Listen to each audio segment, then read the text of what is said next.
Welcome, and thank you for joining me today.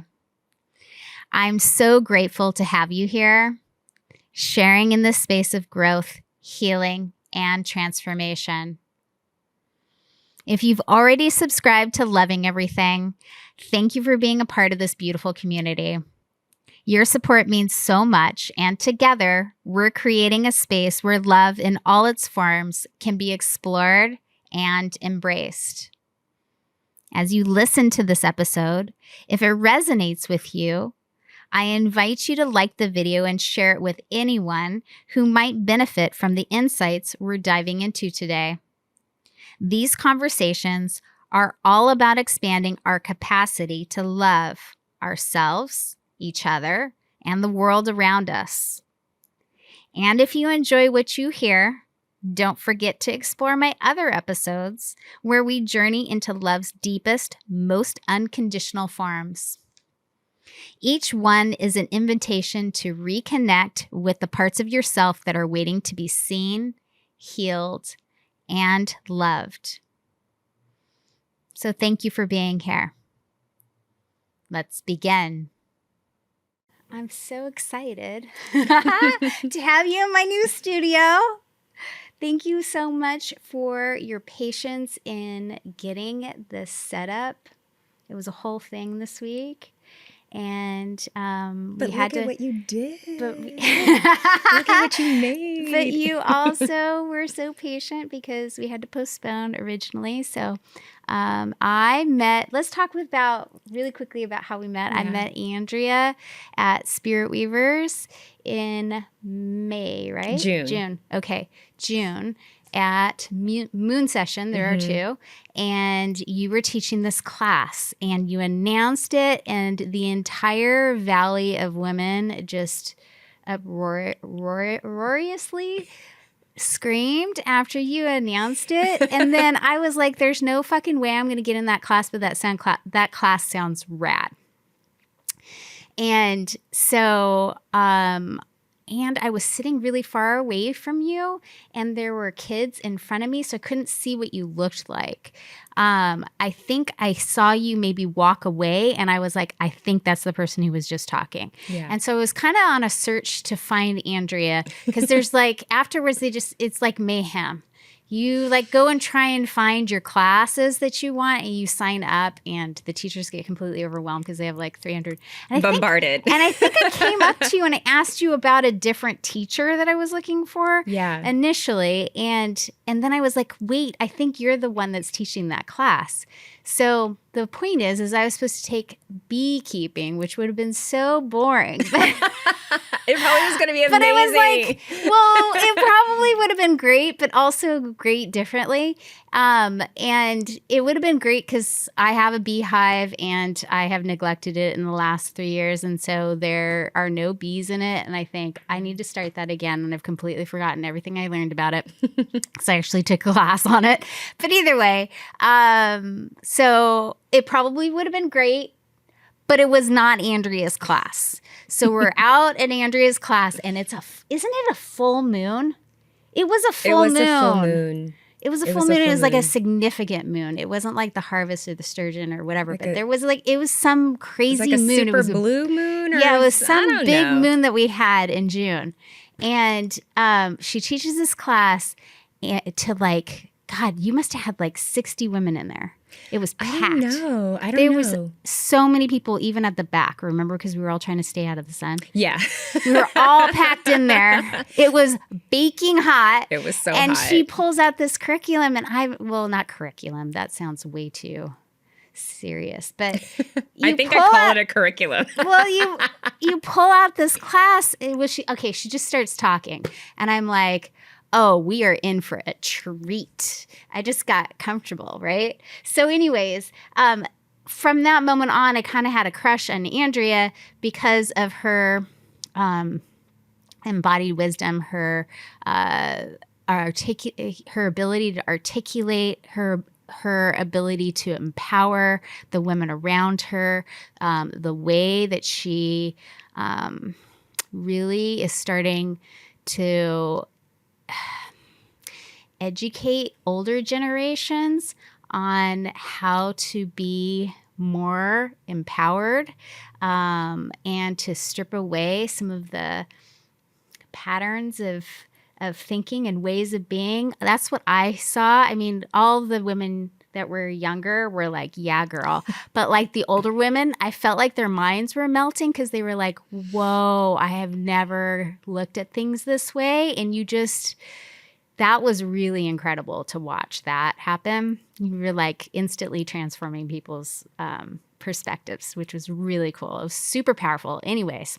Thank you. Yeah, you're welcome. So, Thank you so much. I watched all these women just be like, oh my God, yes. And, I was just as impressed. Like, I was like, I think you remember, I was like, yeah, I was like cheering you on. So, anyways, fabulous class. And afterwards, I introduced myself to Andrea and I'm like, oh my gosh, can you please come visit me? You're only 4 or 5 hours or whatever. And it took her a while to get here. She had other plans. She's a very social person. And she had other plans.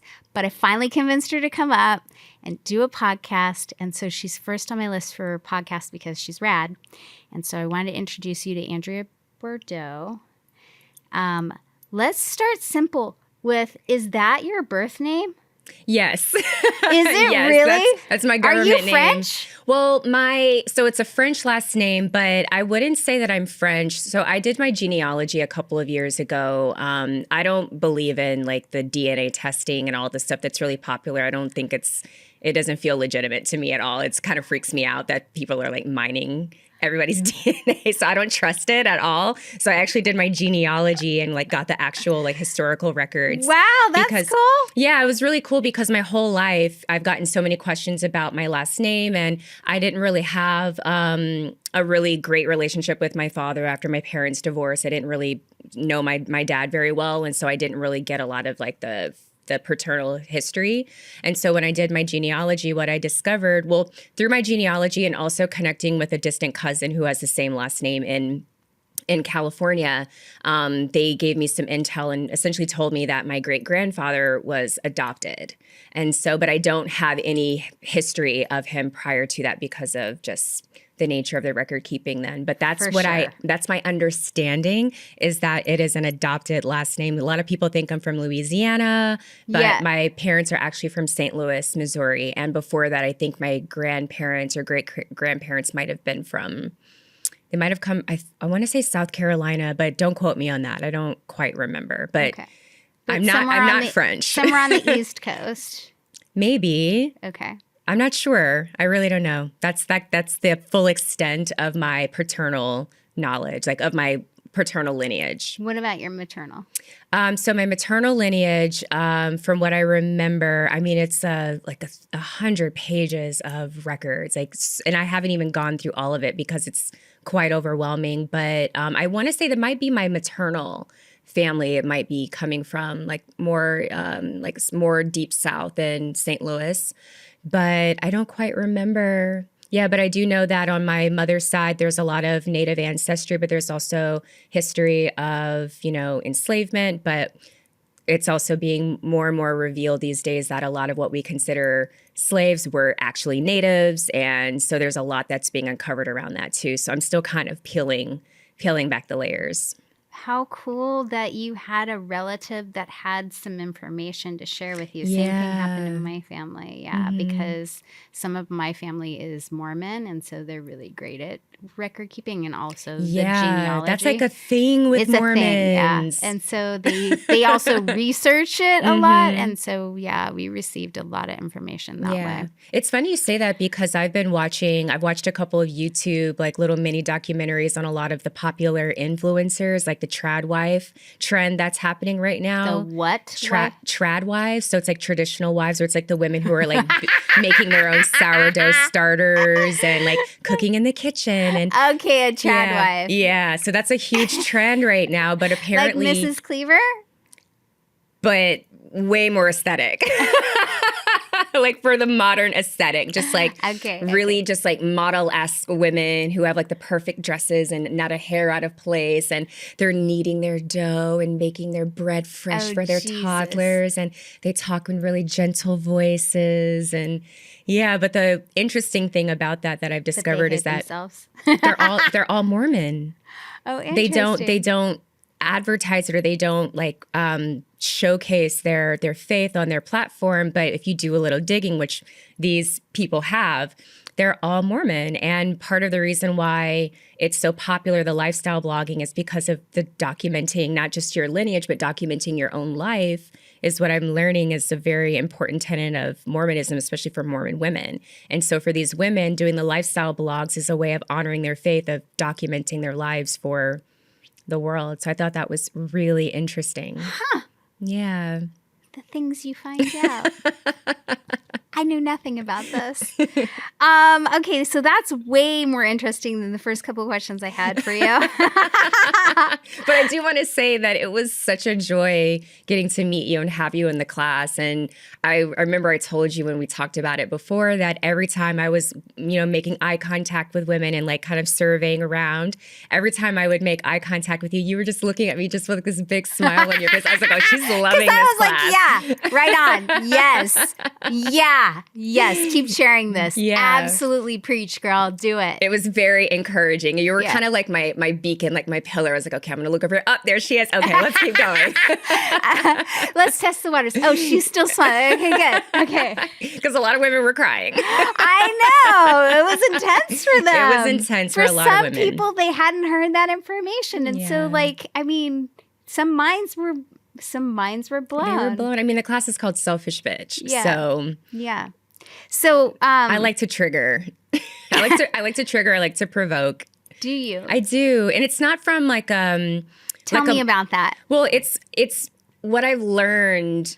So one of the things that I shared in the class, and you and I have talked about this a bit, is I'm really big into human design and just learning about my own unique mechanics. Yes. And so one thing that I've always known about myself is that I can be quite polarizing energetically. I'm the type of person I have a very intense energy, and people are either they're drawn to me like a moth to a flame, or they're just like, whoa, like they're really like put off. Very repelled by the way that I show up and embody like my own unique essence. And so I learned from a very young age through having a lot of like conflict, or just having situations with friends, like being abandoned by friends, or being like ostracized, being left out of things, being made fun of. I realized at a very young age that I'm kind of like a polarizing figure, and I just learned to kind of embrace that. And then when I started diving into my human design, learning about being a projector, learning about my definition, I actually have a channel in my design, which is it's like one of my primary channels of energetic expression.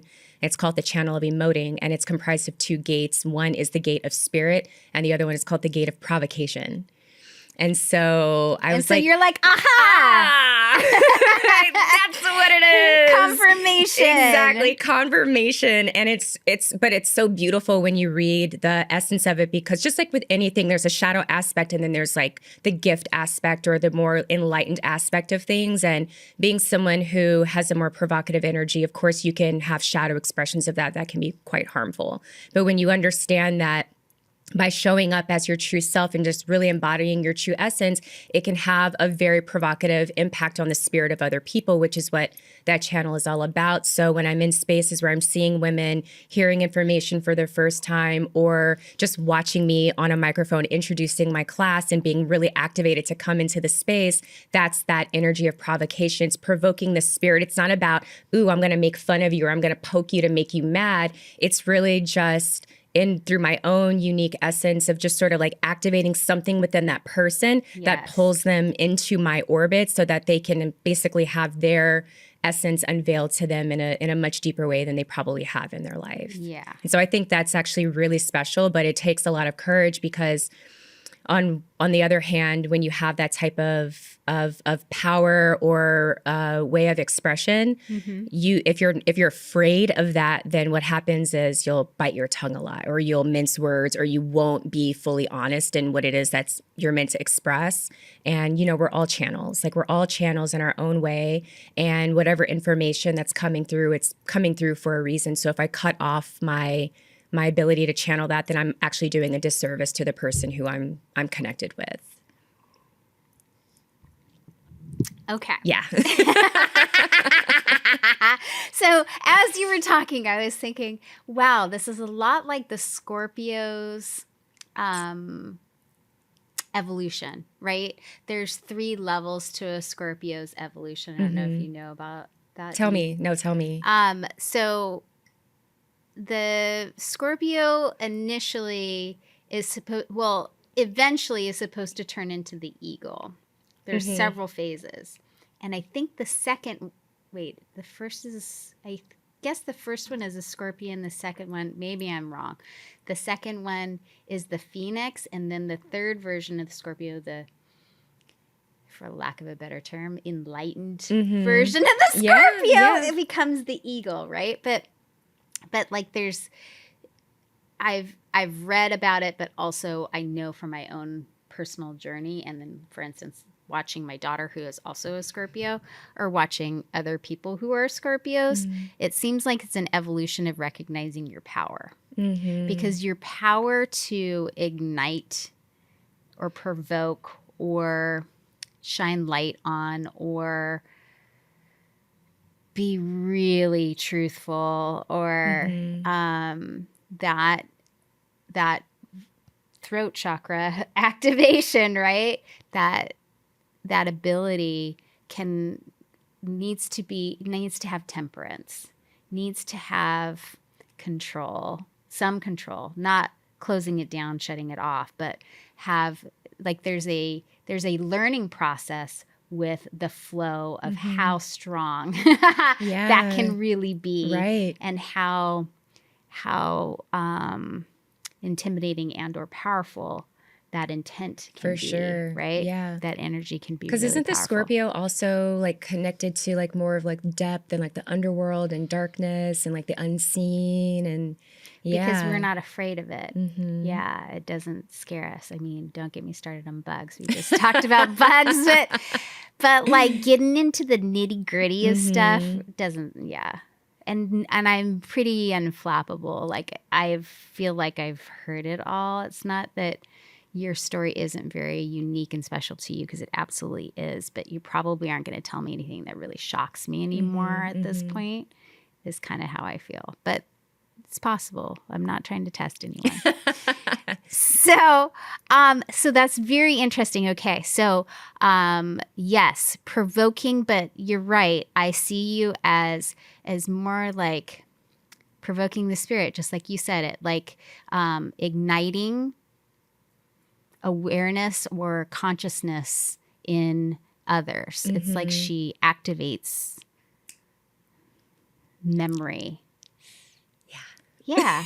I like the way you articulated that. Thank you. I appreciate that. Yeah, you're welcome. It's very powerful, because so much of what I feel disempowers women, or not disempowers women, but makes women feel disempowered, is a lack of knowledge of like that deep history, that herstory, that understanding of our unique lineage as women.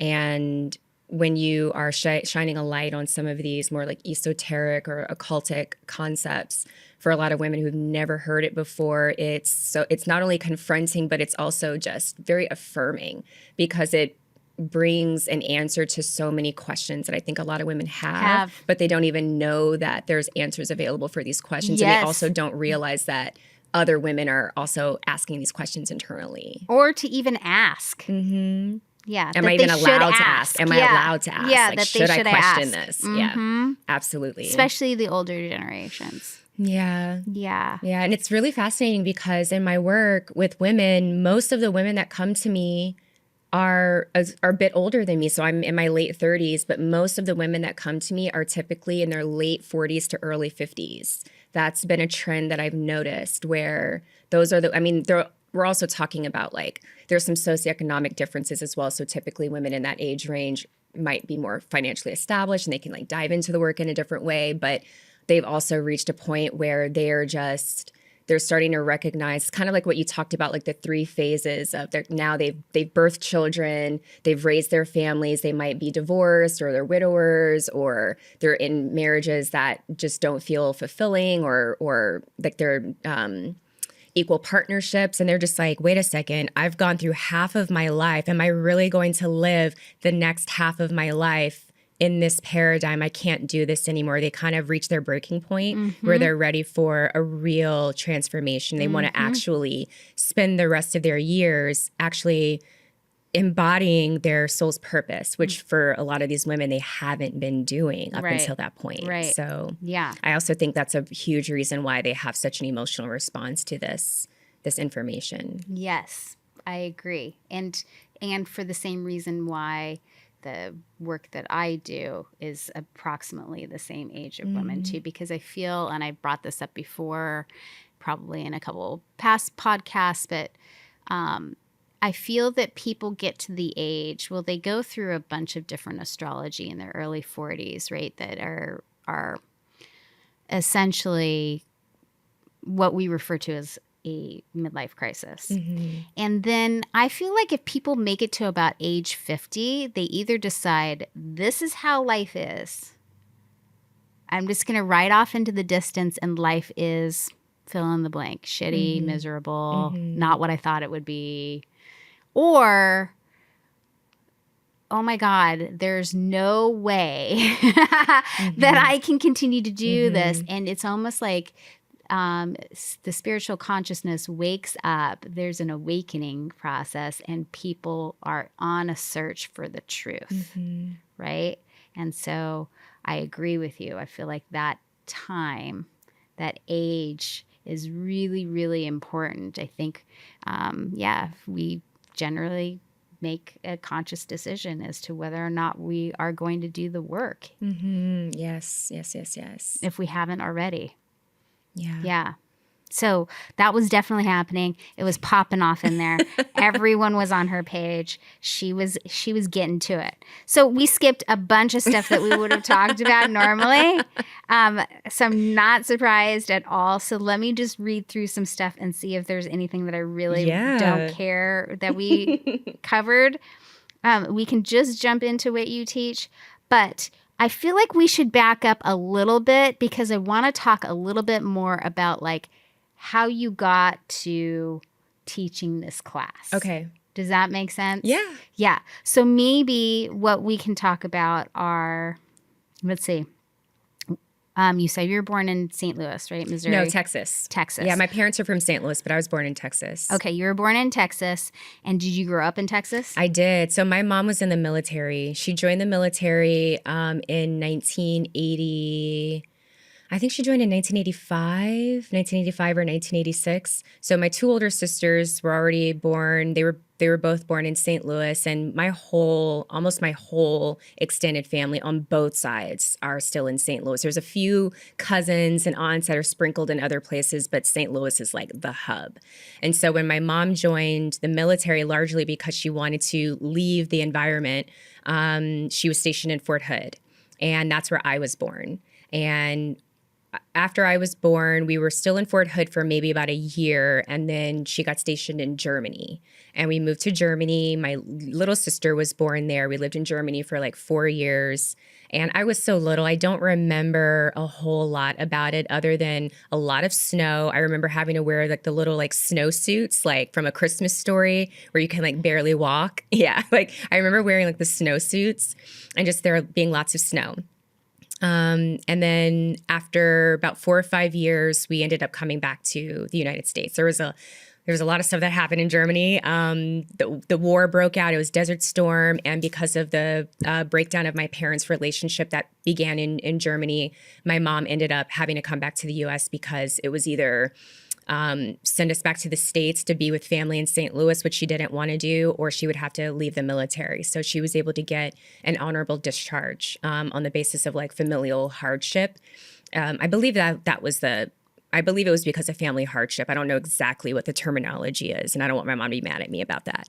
But yeah, she got an honorable discharge, and we came back to Texas and settled there, and that's where I grew up. We moved around a little bit. Like we came back to Killeen, then we moved to Copperas Cove, which is the town that from the age of, I think, 7, I lived in until I graduated from high school.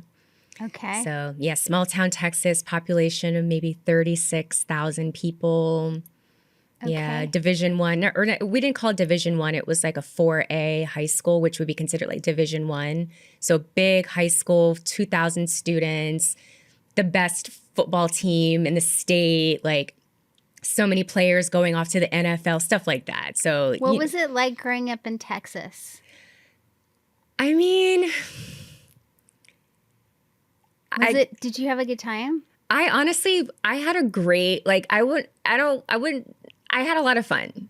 Okay. I had a lot of fun. So because I'm an elder millennial, I still very much grew up in the era like pre-technology, pre-internet. So we didn't have internet until I think I was maybe 12 years old. 11 or 12 years old was when we first got like dial-up AOL. So I grew up in the era where you still played outside. Like in the summertime, you were getting kicked out of the house and you spent all day outside and you loved every second of it. Everybody's riding their bikes and like running all over the place, climbing trees, going into the park, into the woods. And as long as you're back, by the time the street lights come on, you're good to go. Yep. So that was very much my childhood, which I am so grateful for, especially because of how a lot of kids just don't get that anymore. Yep. Everybody's on a screen. So getting to have that was really special. Lots of play, lots of adventure.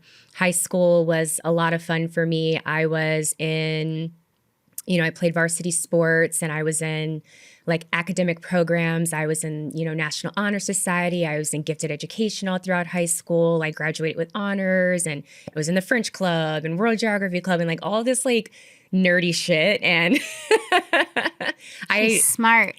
Very smart. But part of it was also, on the flip side of that, I also had a really difficult upbringing. My parents divorced when I was really, really young. My father was a drug addict. He was addicted to heroin. My dad sold drugs. He spent a lot of time in prison when I was a kid. And so when my parents' marriage broke up, and the reason why my mom left my dad was because he fell into this lifestyle and she was like, I can't have my children around this. And so having the family sort of like split apart and my dad, going off and doing his thing, it was very difficult on all of us. And it was very difficult on my mom becoming a single mother and having all the pressures of raising 4 daughters by herself. And the way that she coped with the stressors of that were, in my opinion, not very healthy. And also a lot of those stressors and her coping was directed towards me and my sisters in really negative ways. And so being subjected to, that level of like mistreatment or, abuse in so many ways was very, very difficult. And so it's sort of like this really strange polarity of, having lots of fun, throwing myself into extracurricular activities. But part of the reason why I threw myself into so many things was because it like kept me out of the house or it kept me busy. It kept me focused on something other than what I was going through when I was at home and having to deal with a lot of the conflict and turmoil that I was experiencing with my mom. And then, of course, my sisters also reacting to that environment in various different ways. So it was hard. And at the same time, it brought up a lot of questions for me around, what it means to be a woman and, what women are subjected to, seeing how like my dad could just like walk away from the family and my mom has to handle, everything on her own. And then the stress that it caused her and being raised in the church, in the Christian church, and just absolutely fucking hating it. Yeah, me too. Hating it. I hated it too. Yeah. And just having no choice in the matter. Like it wasn't like I've had friends where their parents would ask them, well, like, do you want to come to church? Or do you want to, read the Bible? Or do you feel like you believe in this? Does this make sense to you? And there was no autonomy there when it came to, religious teachings. It was, this is what it is. This is the truth. this is where we're going to go on Sunday, and these are the messages that you're going to constantly be like bombarded with. Mm-hmm. And I had a lot of questions from a very young age about what I was being taught, and questions that the supposed experts could not answer. and not just answer, but answer in a way that made sense. And I could just, kids can see through the bullshit. Totally. I can curse, right? Yes. Okay. Kids can see through the BS. Yeah, you didn't fall for have faith, Andrea. I heard that so much. I was like, but what does that mean? But what does that mean? Oh my God. I know I've told this story. Yeah. I think his name was Grimaldi. Either way, one of my teachers, I used to drive him so crazy. I can't think of his name right now, but I used to always raise my hand. But Mr. I don't remember what his name was. I was so irritated. He probably remembers your name. It started with a G. It's on the tip of my tongue. It doesn't matter. But the point is, high school.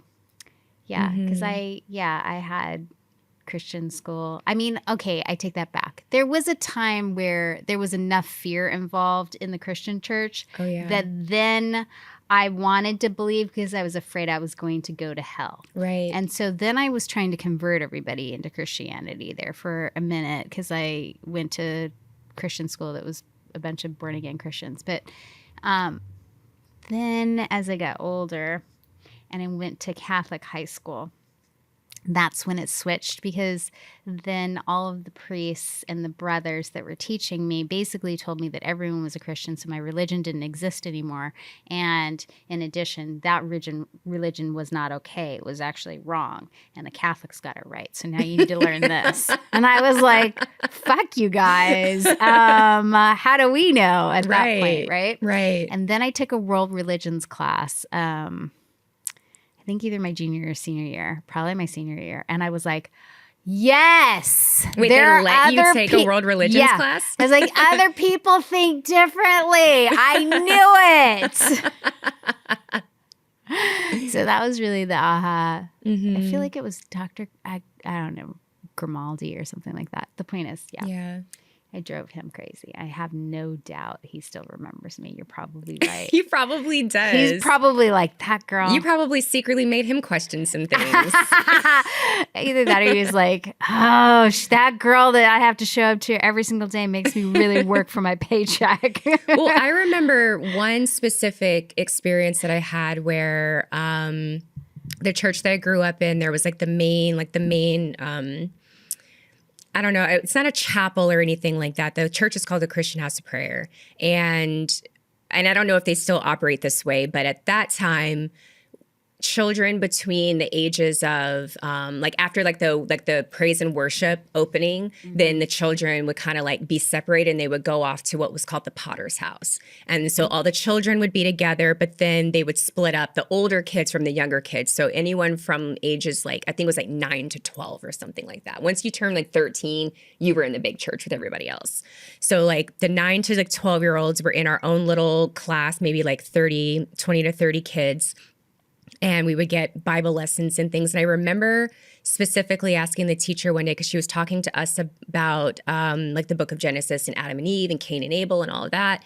And I remember asking her how, if Adam and Eve were the only man and woman and they had 2 sons, how did they populate the earth without committing incest? Good for you, Andrea. Good for you. She's like, darn this, Andrea. Andrea's too smart for me. And she couldn't answer. Yeah, she just blew me off. Yeah. And I was just like, but y'all are supposed to be the ones that know everything, but you don't know anything. And I bet you were like, got you. That's how I was. I was like, got you. Maybe a little bit. Because he was like, at one point, he was like, Andrea, just learn it for the test. And I was like, I knew it. You don't know either. I think the question was, how did we fit to, I used to ask questions like this. Noah's Ark. Yeah. How did we fit 2 of each animal? You're saying that this floated. Yeah. I didn't laugh, but I I didn't laugh that evil laugh, but I definitely had a hard time. I definitely had a hard time with it. Yeah. You mean to tell me? Exactly. Yeah, I'm Like, supposed to believe this. none of this makes sense. Like, No, there's no way. A couple men wrote that book. Yeah, I'm pretty sure. It was a lot of men. Yeah. And it was rewritten and edited and retranslated and mistranslated and books left out. And it's only just a tiny fraction of human history is even told and nothing about women. And it just never sat right with me, especially the story of Adam and Eve and, why women are designed to suffer because of this original sin that she did where she failed by, eating this forbidden fruit. And she was, what's the word I'm looking for? Like tricked by the serpent and all of that. But I'm like, well, if Adam was in charge of Eve, then wasn't he the one that fucked up? And because he was sleeping on the job. If he was her superior, if he had dominion over her, then how was he able to be influenced by her behavior? Just all of these things that just didn't make any sense and just started making me question a lot, looking at the state of the world, looking at structures and institutions such as prostitution and pornography and human trafficking and just basically being told that I had to accept that we live in a world where millions and millions of women are just raped every day. So now we're getting to it. Yeah. Yes. Or mistreated. Mistreated, abused. Not disappear.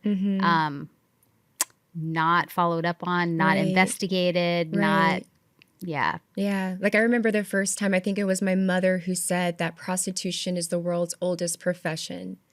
And a lot of people repeat that as if it's true. And I remember the first time hearing that, it like broke something inside of me that the very first job on this planet was women having to sell their bodies to men for survival. What?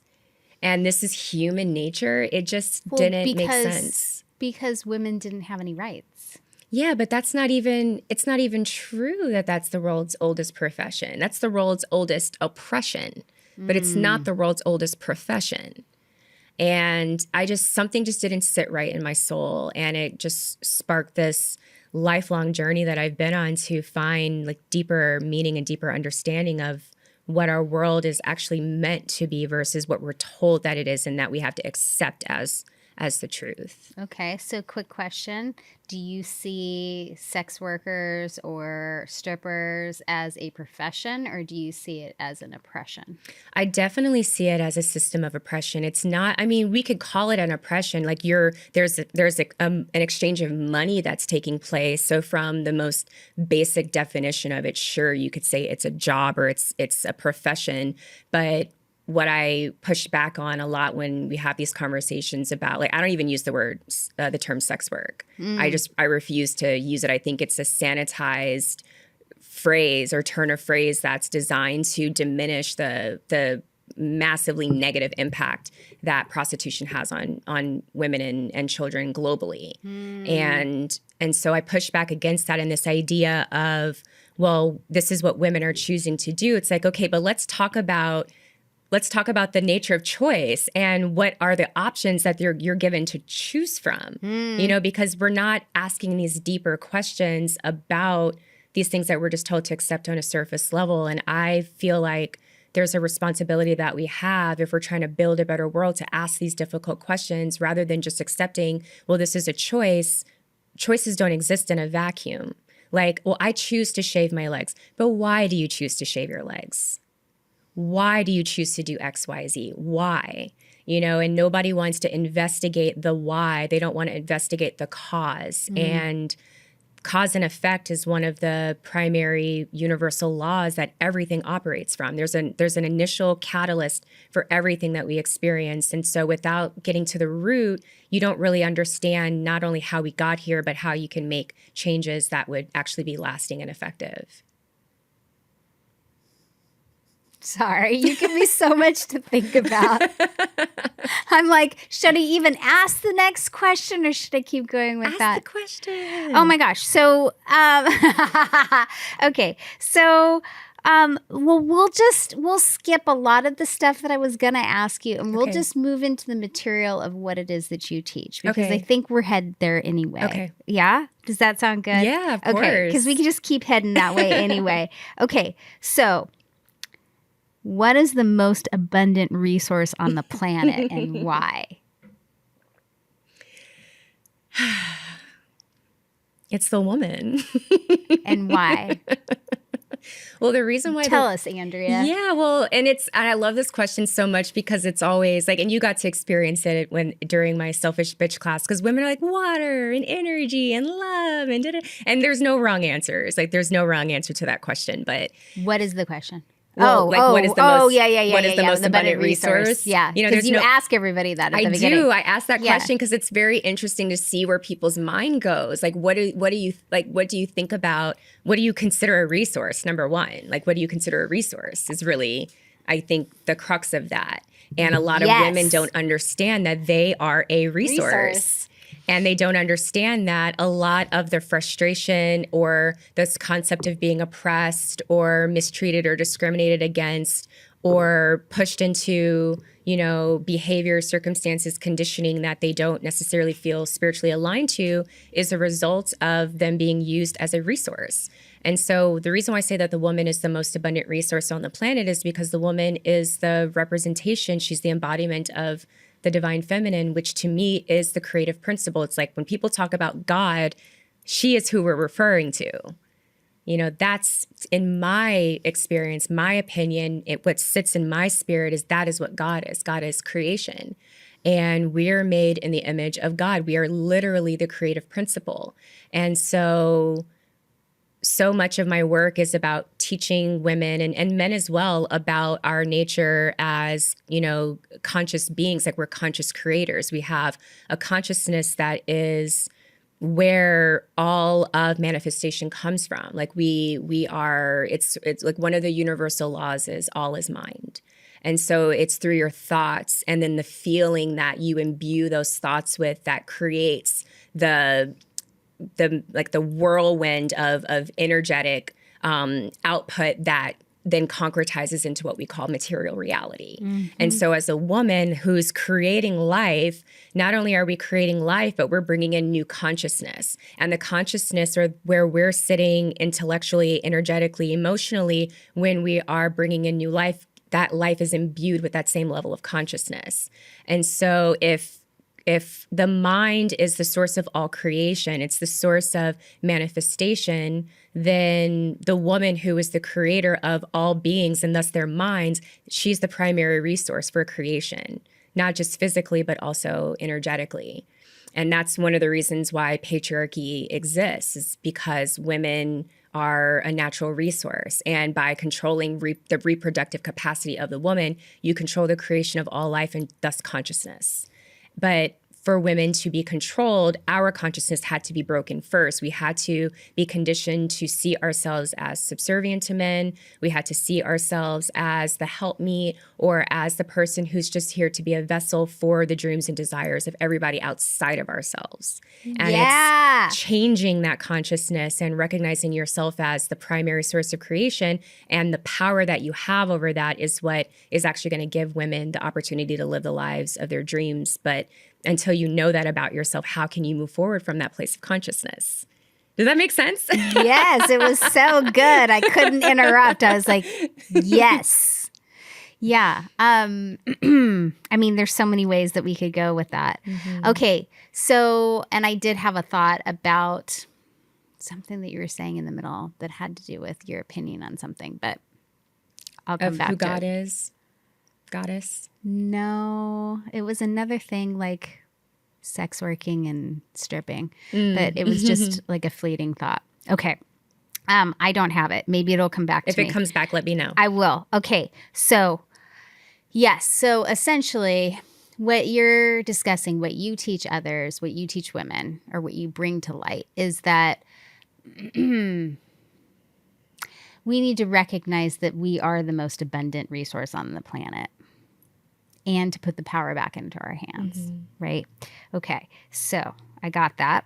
So then how does being selfish make you magnetic? Well, it makes you magnetic because what you're doing, first of all, is you're getting very, very clear about what it is that you desire. And it's not just getting clear about what it is that you desire, but recognizing that what it is that you desire is actually possible for you. But in order for you to magnetize that to you, you have to be clear about it, and you have to make sure that you are letting go of releasing or saying no to anything that doesn't reflect that desire. So, for instance, like a good example would be someone who, say you want,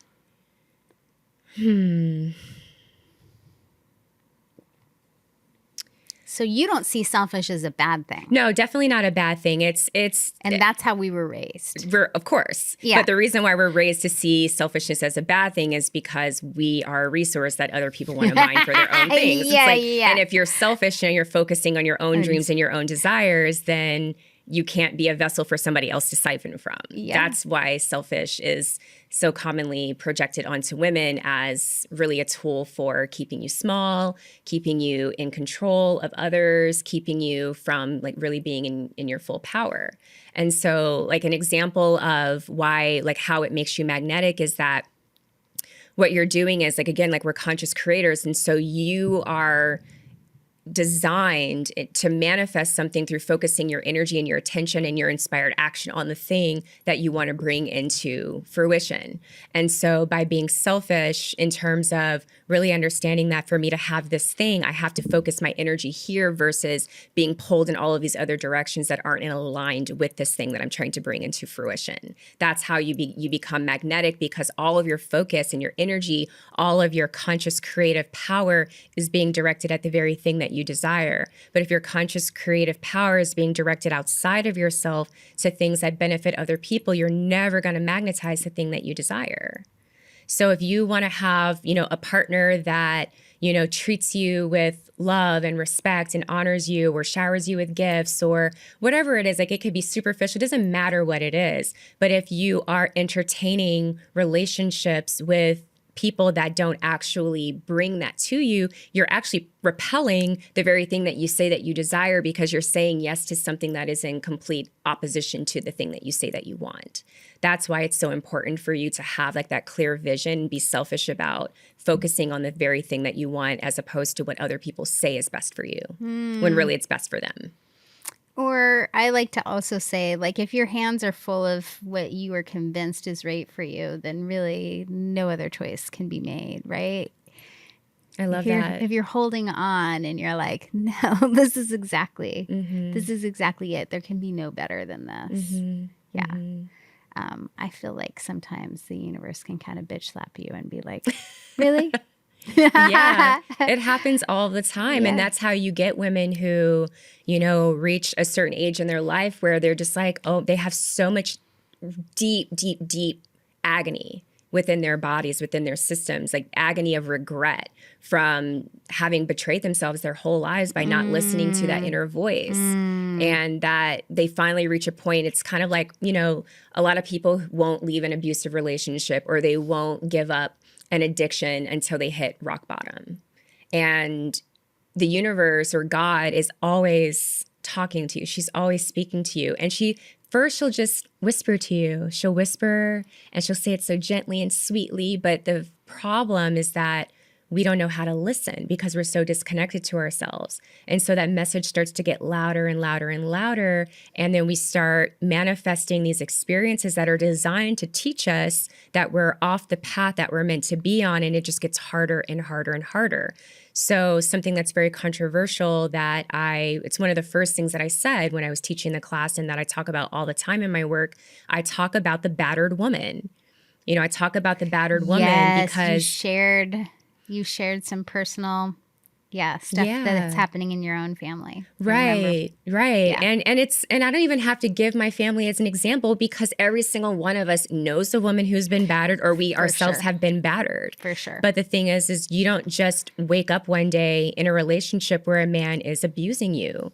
There's a series of choices that are made. There's so many opportunities where you're so disconnected from your own inner voice that you're not listening to the messages or recognizing the red flags, as they say. That's the big thing right now, is the red flag versus the green flag. And then you get to a point where you don't even recognize yourself, and you are so far gone into this really awful circumstance of being viciously abused, you don't even understand how you got there. But you didn't just wake up in that space. I think it also gets normalized. I think that if you come from a family of abuse and it is normal to experience love that way, that you don't question it for a really long time until it hurts bad enough.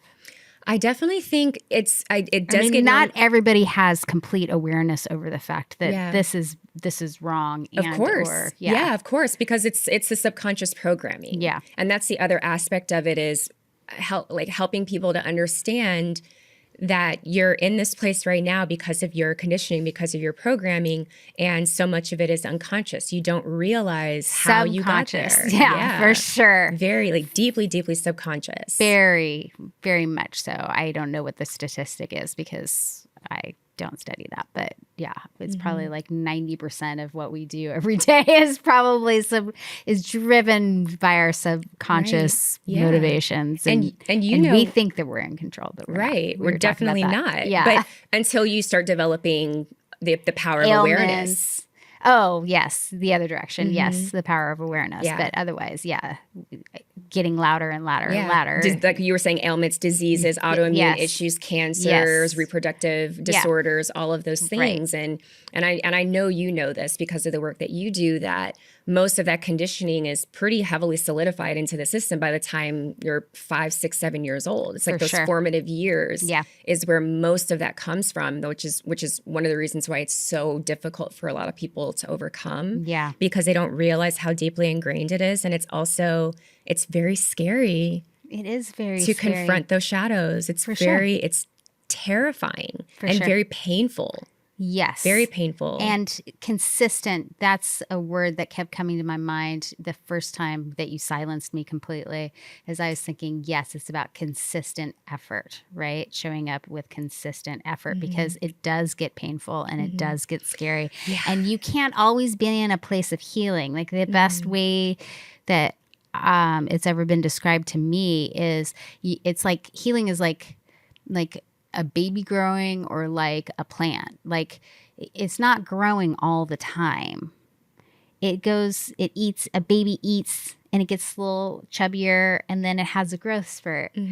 A plant isn't growing 24 hours a day. It, gets enough nutrients, light, whatever, and then it'll push out a flower, right? So I guess that's kind of where I'm going with that, in the sense that, you have to make consistent effort in order to make progress through your transformation.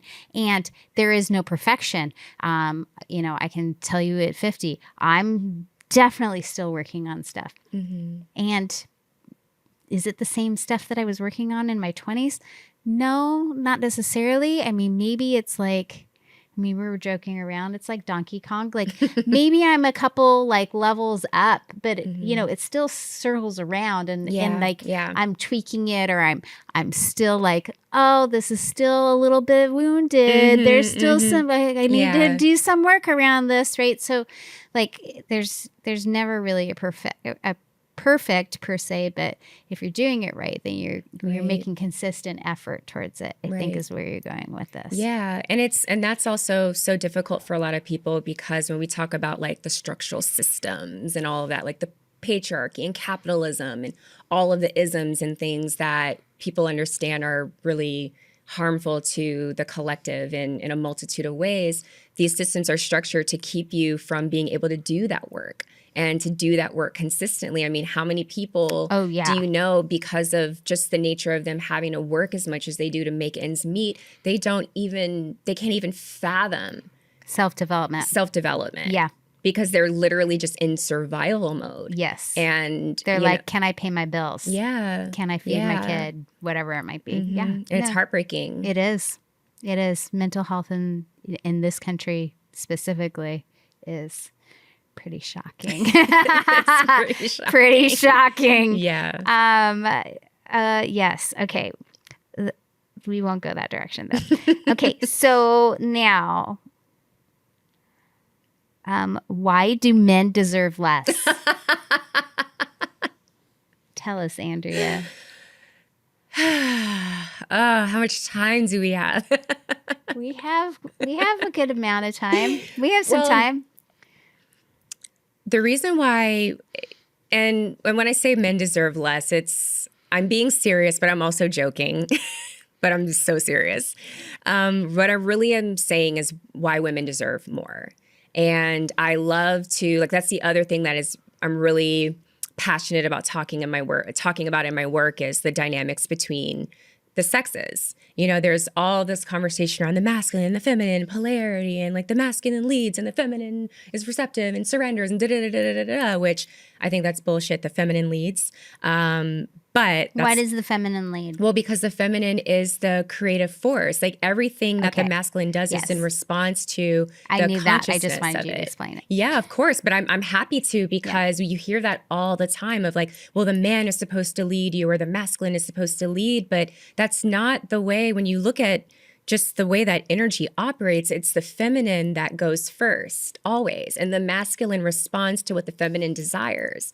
So how can you say if he's responding to what it is that I desire, he might be taking that first action, but he's taking that action based off of the blueprint that I set for him. And so that's what I mean when I say that it's the feminine that leads, even in terms of on an individual basis, because, we all have masculine and feminine energy within us. If you decide, well, I'm going to go to the kitchen and make a sandwich, the action of making the sandwich is masculine, but it is the thought, the desire for the sandwich that drove you to go and make it. Which led in that aspect. It was the thought, the creative principle, which is what drove that inspired action, which is that masculine energy. And so to me, it's just ultimately what it comes down to is it's got to make sense. It's just got to make sense. It's got to be logical. And I think that a lot of what people, a lot of the way a lot of these things are interpreted are, in my opinion, very illogical. And so for going back to the original question of why do men deserve less, and conversely why women deserve more, is it's quite illogical the ways in which women basically prostrate themselves at the feet of people that have shown them over and over and over and over again. And of course, I'm speaking very generally here. Yes. Because you can always find exceptions within this, and there are and not everyone's attracted to men. Not everyone's attracted to men, and we're generalizing here. We're talking about a specific and there's group of people, of course, and there's beautiful there are so many incredible, beautiful men out there. I have beautiful, embodied masculine men in my life. I'm not talking about that. I'm talking about the general majority, and these are experiences that most women are having.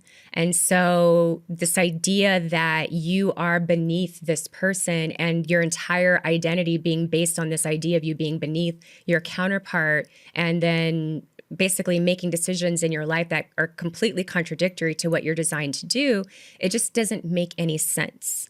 And so the idea of men deserving less, it's really about being very, very clear about the fact that you are the resource. You are what is being desired, and you have the power of choice.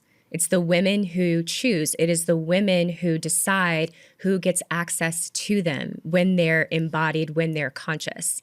And so the concept of men deserving less, it's about making sure that you're not giving access to you to men who are not worthy of being in your presence, who are not worthy of entering your temple. And most men are not worthy of having access to you. And this is reflected in nature. And I love talking about nature. Please do. Keep going. Yeah, because we often as humans, we look at... Are you going to use the lion and the lioness? Probably. Okay, do it. because we Like, it reminds me of Lion King. Yeah, but I remember Lion King just sort of being like just irritating me because it's like, and I really feel like Lion King low-key is propaganda. It's like patriarchal propaganda because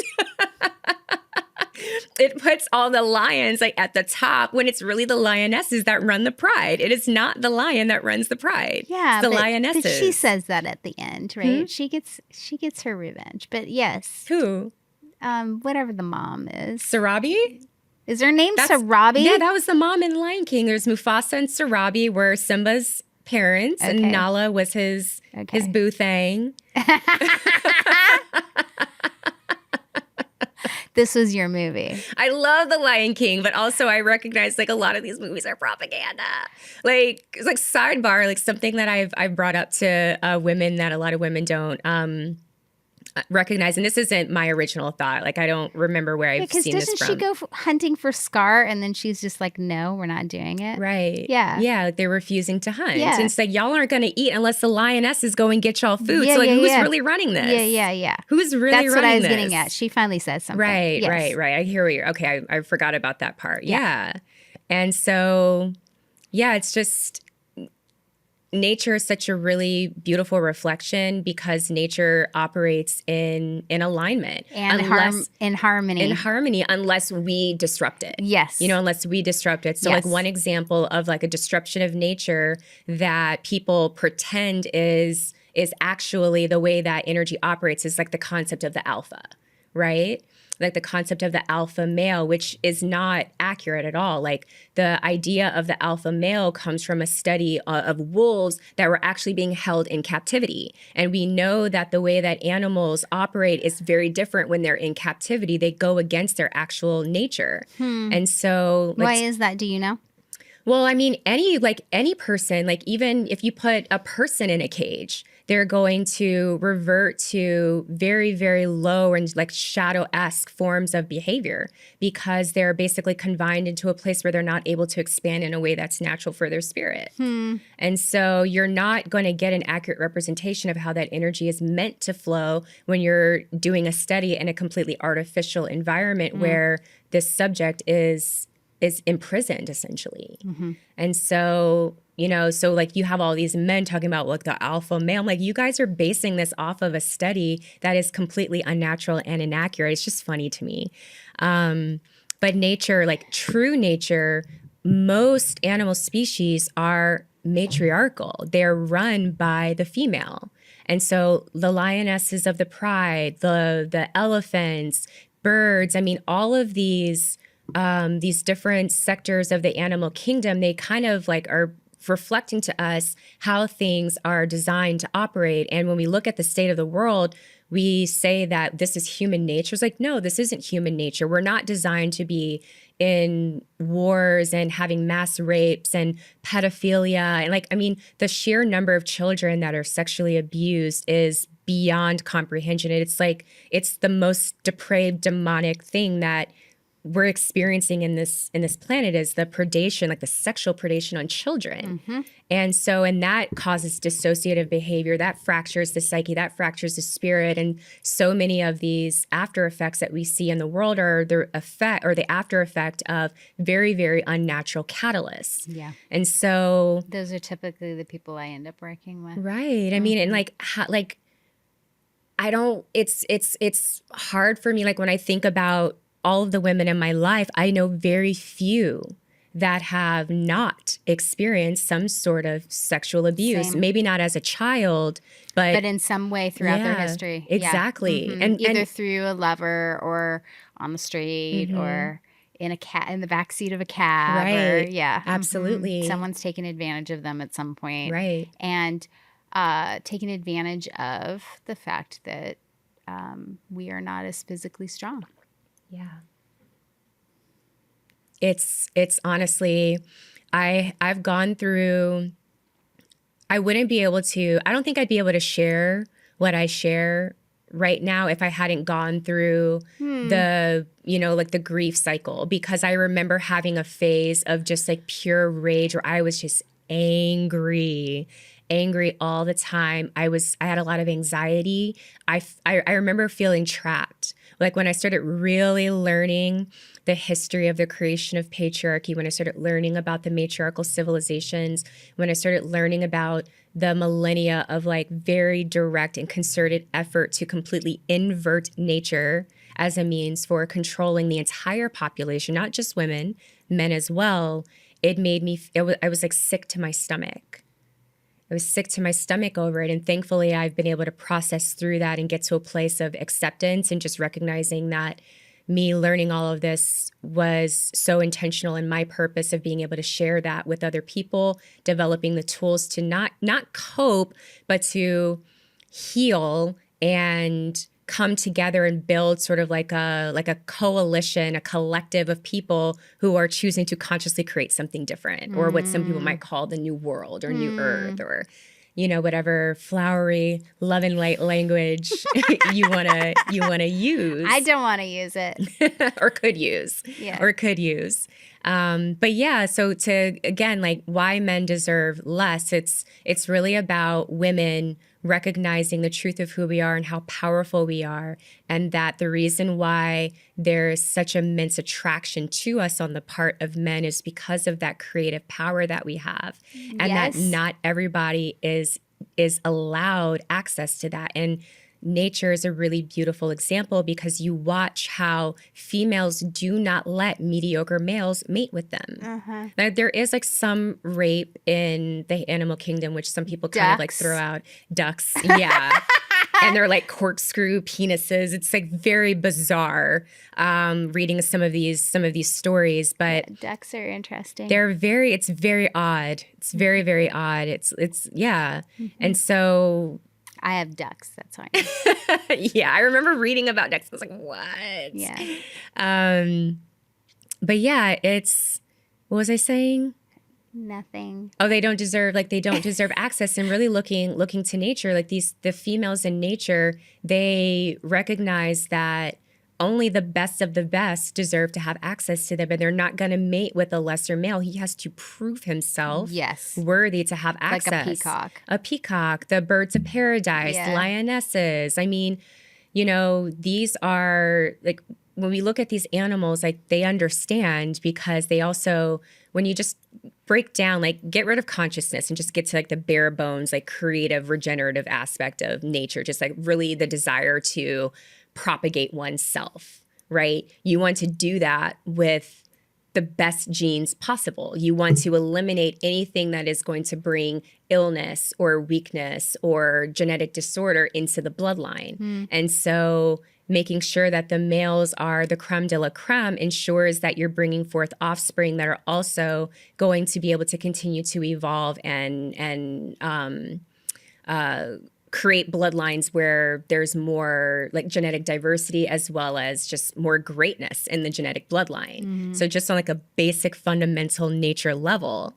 But then from a consciousness level, it's women have a responsibility, in my opinion, because again, we're bringing through the consciousness through our womb, through the types of people that we're bringing into the world. So if you want to build a better world, you have to be birthing people from a higher level of consciousness.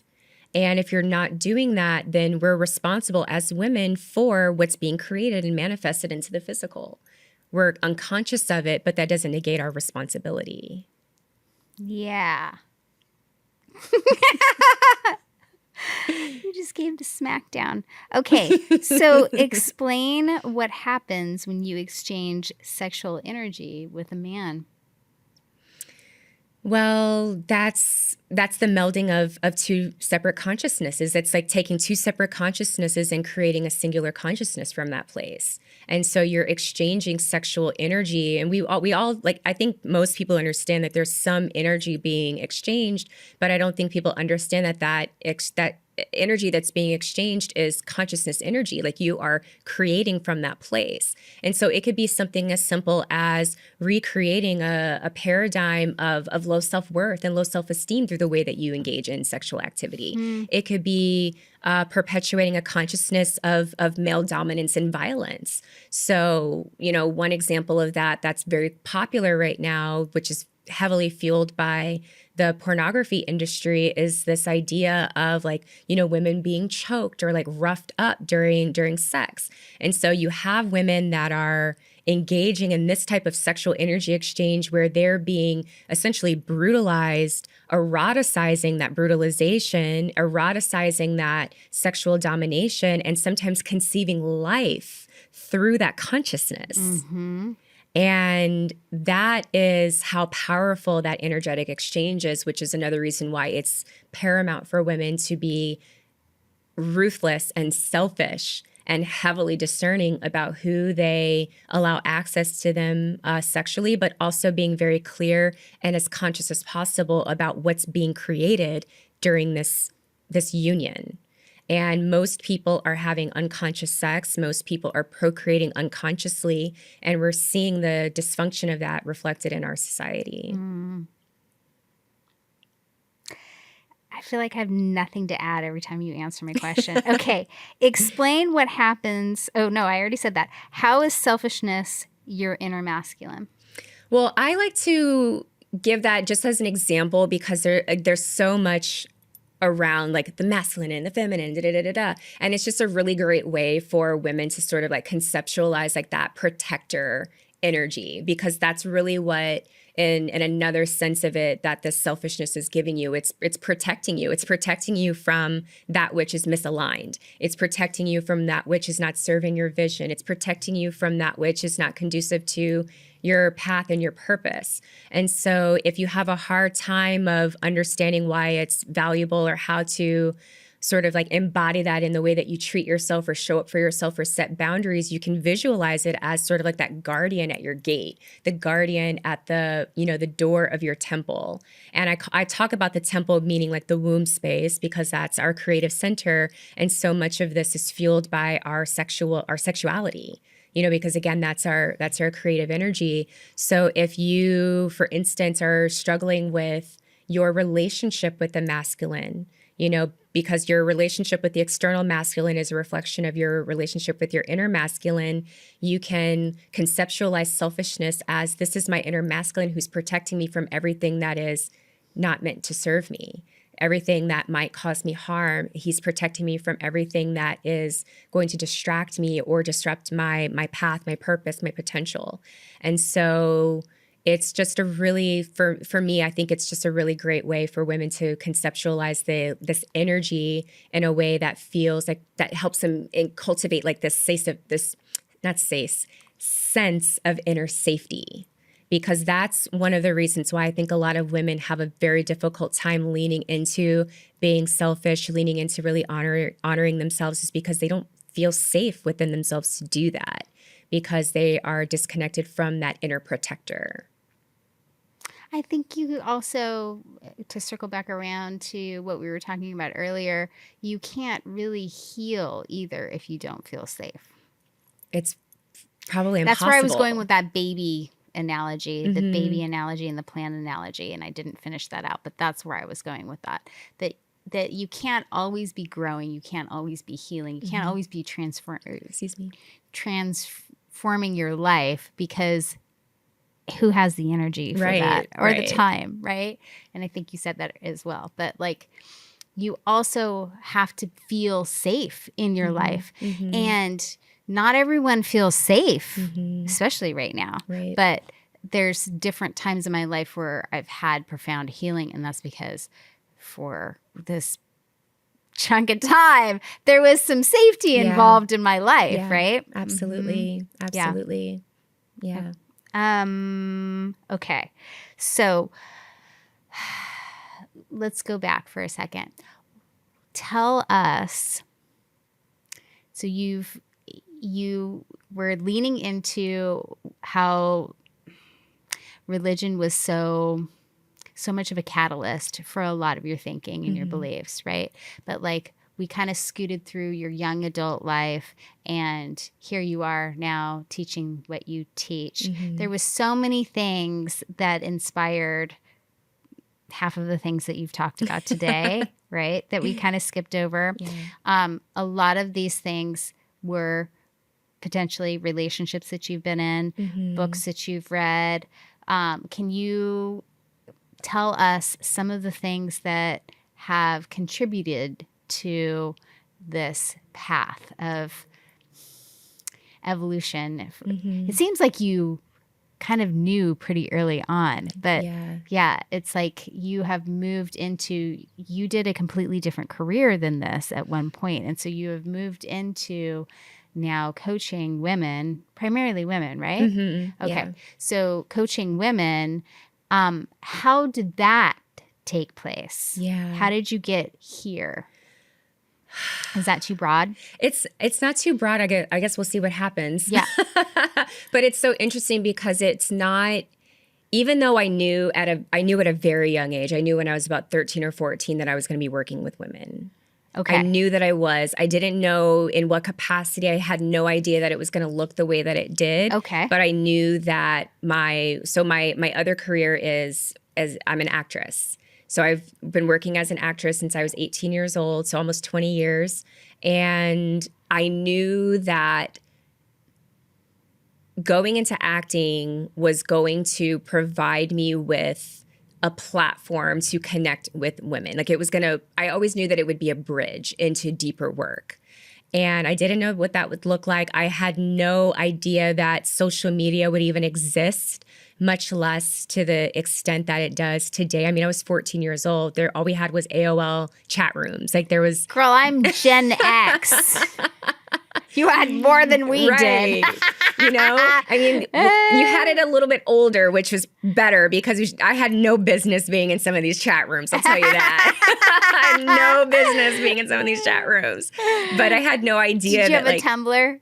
No, I never got into Tumblr. Okay. Apparently Tumblr was like a thing. It was a thing. But I never got into Tumblr, but I heard it was like a whole vibe. Yeah. I did like MySpace. Okay, MySpace. Mm-hmm. And like even MySpace was like the coolest thing, and then it turned into Facebook. But even in those early years, I had no idea that we would be so connected globally the way that we are. Because like even when Facebook came out, I was the first year of Facebook where you had to have an EDU email address. Like you had to have a college email to even be on Facebook. I had no idea it would turn into like how many billions of people are on Facebook at this point.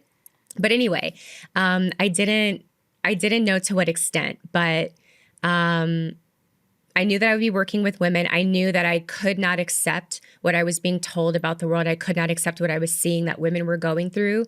I didn't understand what made me different from, say, like my mom and my sisters, you know, because I watched what my mom went through with my dad. And then I watched my sisters, my two older sisters, kind of repeat some of those same patterns in their relationships. And so for me, I firmly believe that you don't have to have an experience to learn a lesson. You can learn lessons from watching other people and what they go through. And I don't think enough people really understand that. Like, I don't think enough people really feel that you cannot do something based off of watching how it doesn't work for other people.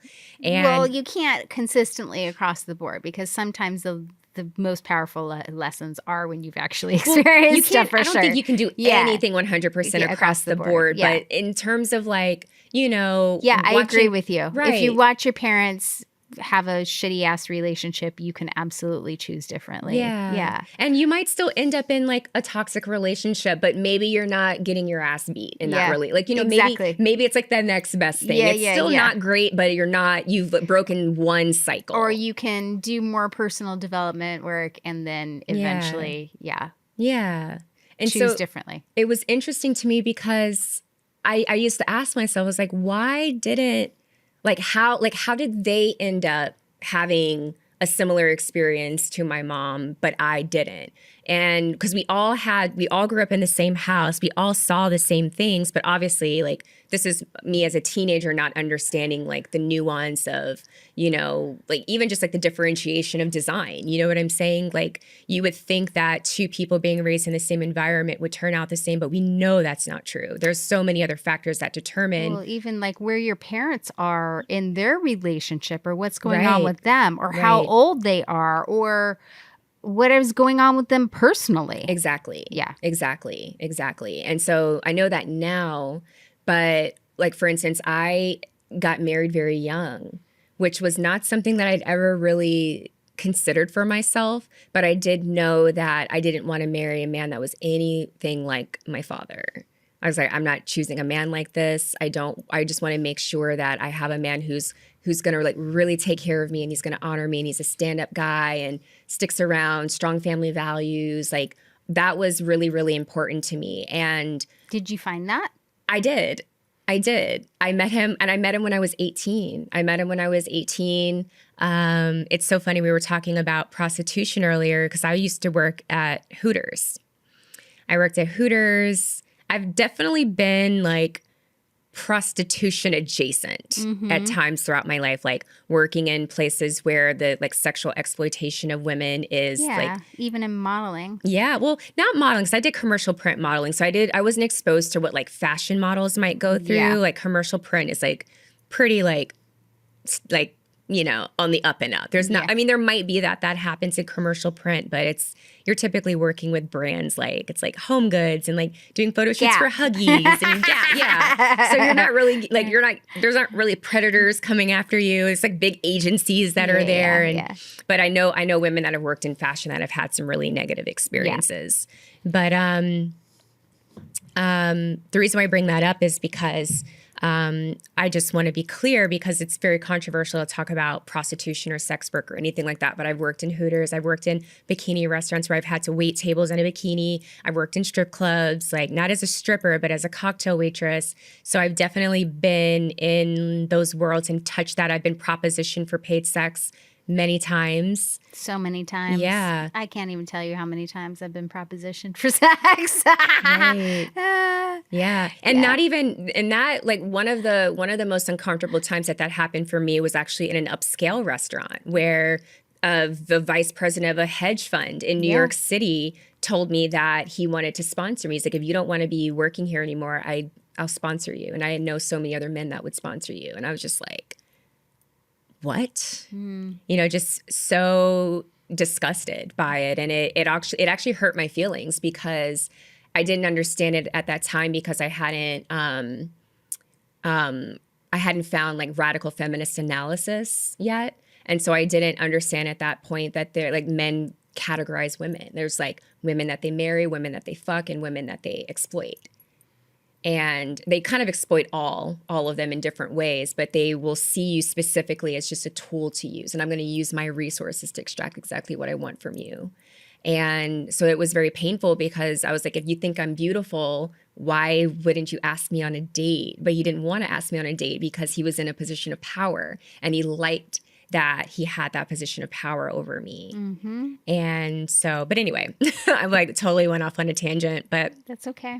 I met my ex-husband working at Hooters. And I remember, you know, when we first started dating and he, you know, pulled out the red carpet for me and he would give me money. Like I was saving up to move to New York. I had just graduated from high school. I was working at Hooters, and he didn't like it. But he also he wasn't trying to control me, but he would give me money. And I remember the first time he offered me money, I wouldn't take it from him because I was raised by like a hyper independent mother who had a lot of anger and resentment towards men. And she taught me that if men offer you money, it's because they want something from you. And basically like it's never for free, right? And so I was very resistant to taking money from him. And so I would say no. And so he would wait until I would like go to the bathroom or something. And he would put it in my purse. And then he would text me like after I got home and tell me to look in my wallet, like stuff like that. And so as I developed that trust and I realized that this man like genuinely loves me, I allowed myself to like, be taken care of. And we had, for a very long time, a really beautiful relationship. We had a very beautiful relationship. It didn't really shift until we got married. And I never really wanted to get married. He proposed to me within the first year. I said yes. Then I gave the ring back to him because I was fucking 19 years old. I was like, I don't want to get married at 19. And I was like, let's wait. And so I got married at 23 because I just thought that was like so much more mature. It's so old. That's so old. I was right? so old at 23. I was having babies. I was so old. I felt mature too. You're absolutely right. I felt very You mature. feel grown when do. you're 23. You feel like I am grown. I know what I'm doing. I got this shit figured out. And I'm like, oh, girl, you don't know anything. Yeah. But we got married at 23, and it was that was when I started having a different experience with him. It was after we got married. And what I know now is that for him, he was also a victim of the conditioning of what it means to be a man, what it means to be a provider, what it means to be a husband. He comes from a patriarchal culture. I mean, everything is patriarchy, but he's from East Europe. So a heavier patriarchal culture, very traditional in that a lot of the women are stay-at-home wives and mothers. Like his mom was a stay-at-home mom. And so that's what he grew up seeing. And he had this really strong sense of duty as a husband that started to feel burdensome to him. And I didn't recognize it then, but he started to see me as like a responsibility, as a burden. And I think that he started to feel resentment for like this role that he felt like he was forced to play, even though I never made him do any of those things. It was the conditioning that he experienced. And so that was the first time where I started to kind of like really start to see that, oh, this is really hard for you. You know, I didn't have as much empathy as I do now, like, to be honest, I really didn't. And I know that also contributed to the breakdown of our relationship because I just didn't have, like, I was very self-involved in a lot of ways, and couldn't see outside of like my own pain that I felt like he was causing me in the way that he was treating me. But that relationship with him, and then eventually leaving that, we were together for 12 years. But I remember getting to a point in my relationship where I recognized that I was afraid to not be married to him, which kind of fucked me up to recognize that about myself because I've always been the fearless one. I moved to New York when I was 18. I went and pursued an acting career and was killing it. And I was always the one that just like, when I said I wanted to do something, I did it, and everybody better get the hell out of my way. And so for me to realize that I was afraid to not be with him and to be on my own, that was a bit of a mindfuck for me. And Why do you think that was? Well, because it contradicted what I felt like I knew about myself. No, why do you think you were afraid? Because I think it was because I didn't know how to really be on my own. I realized I had never actually lived life on my own before. You know, I went from being in my mom's house to being in a relationship with him and being taken care of by him in a lot of ways. Like I still made all my own money and things like that, but I didn't pay rent. You know, I didn't pay rent or anything like that. And can I do this? Can I pay my own bills? Can I survive? You know, and it got to the point where I was just like, even if I fail at this, I can't stay in this relationship anymore. It's just not healthy. And I walked away, and then within months of walking away from that relationship, I magnetized another man to me that, you know, with my ex-husband, I was terrified also that I would never be loved like that.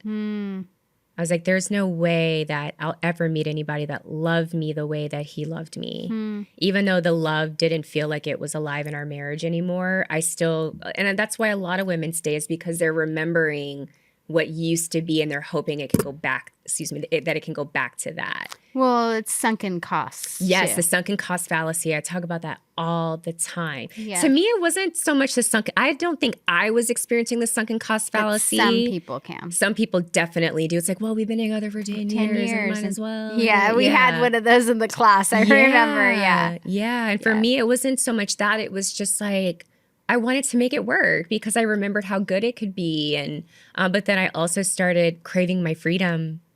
And the call for freedom was greater, and that won out. And then I ended up meeting this man who when I met him, like the love that I felt with him, like dwarfed what I had with my ex-husband. It's no shade to my ex-husband because it was beautiful, but that just shook me to my core.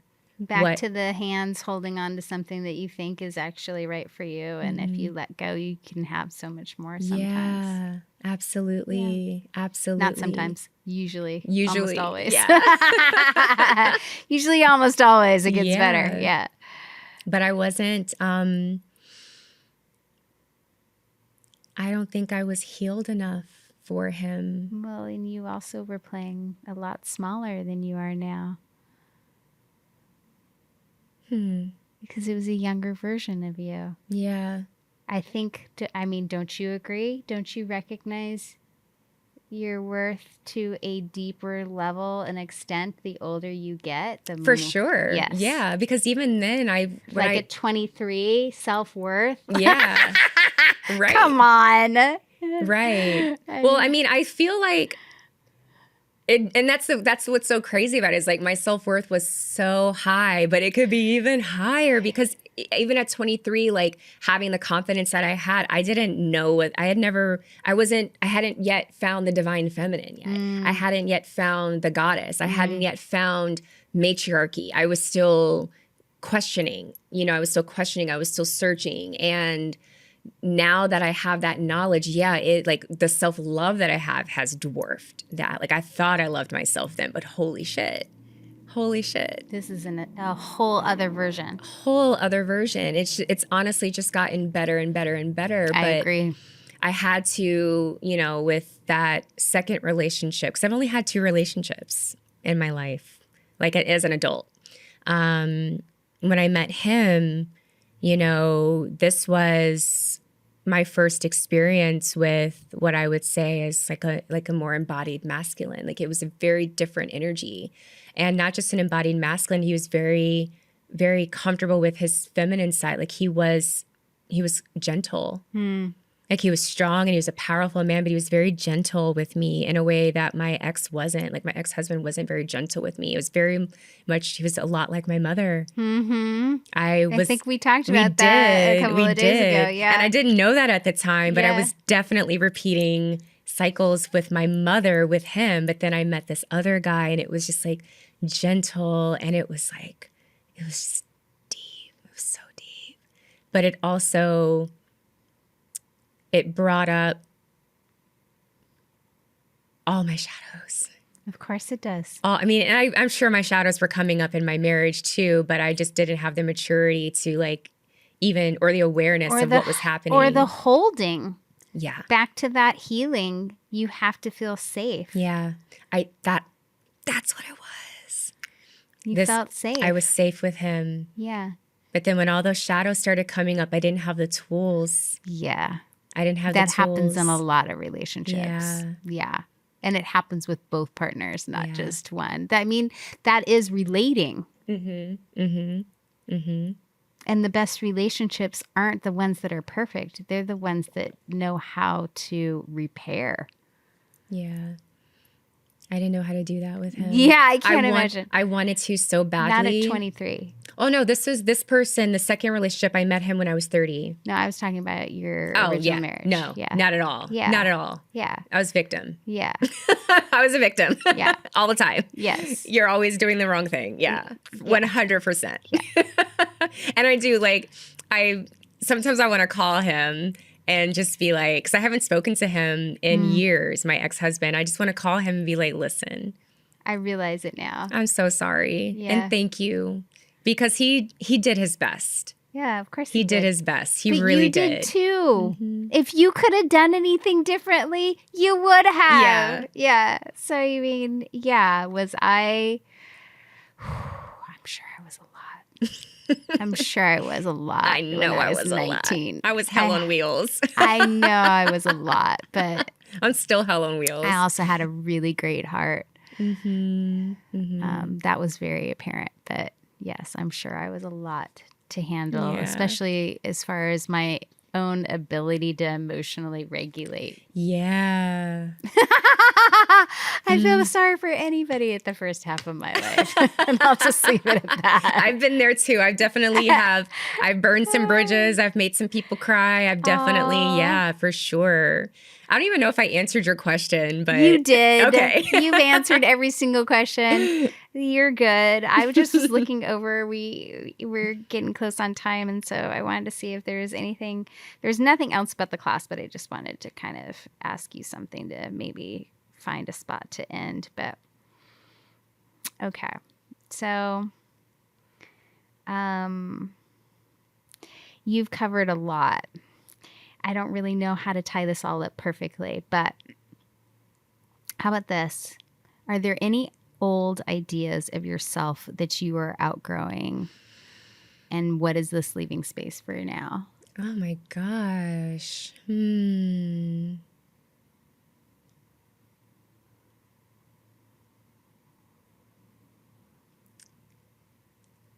It's kind of like what we talked about.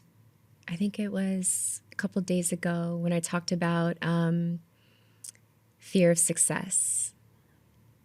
A lot of people think that their biggest fear is failure, but it's really success because of just how monumental it is, like the possibility and the potential.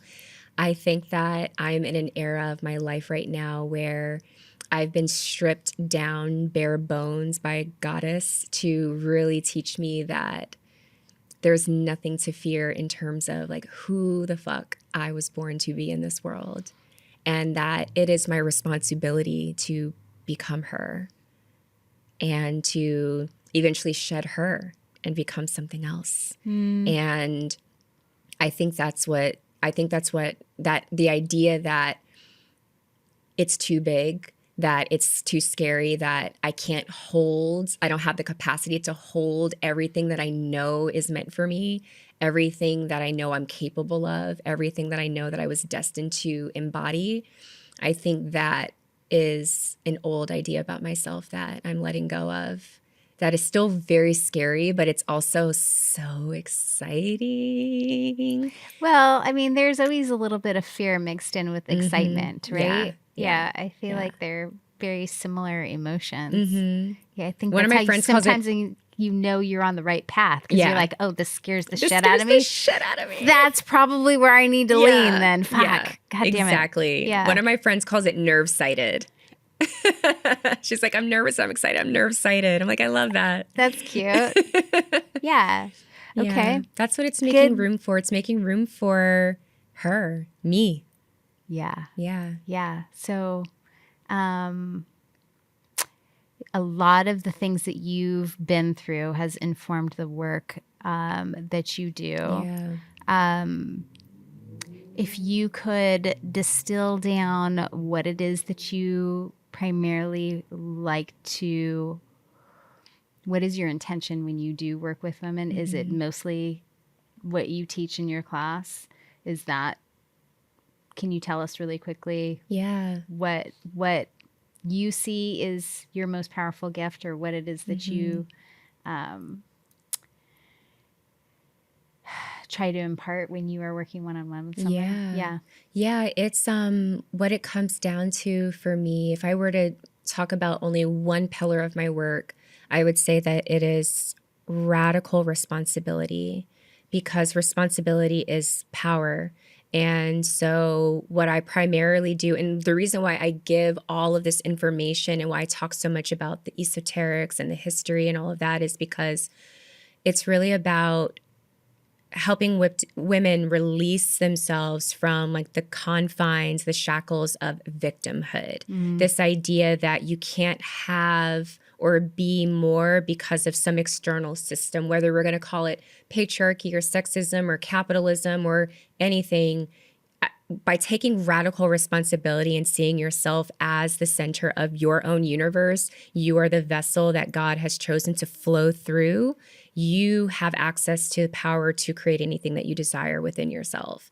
And so that ultimately is like the crux of all of it, is radical responsibility, which is the gateway into the power to access your passion, your purpose, your potential, and we didn't even talk about pleasure, but pleasure being sort of like the reward and the gift for all of that, like going through the difficulty, going through the muck, facing those shadows, but on the other side, getting to experience the immense pleasure of living a life that is fully realized.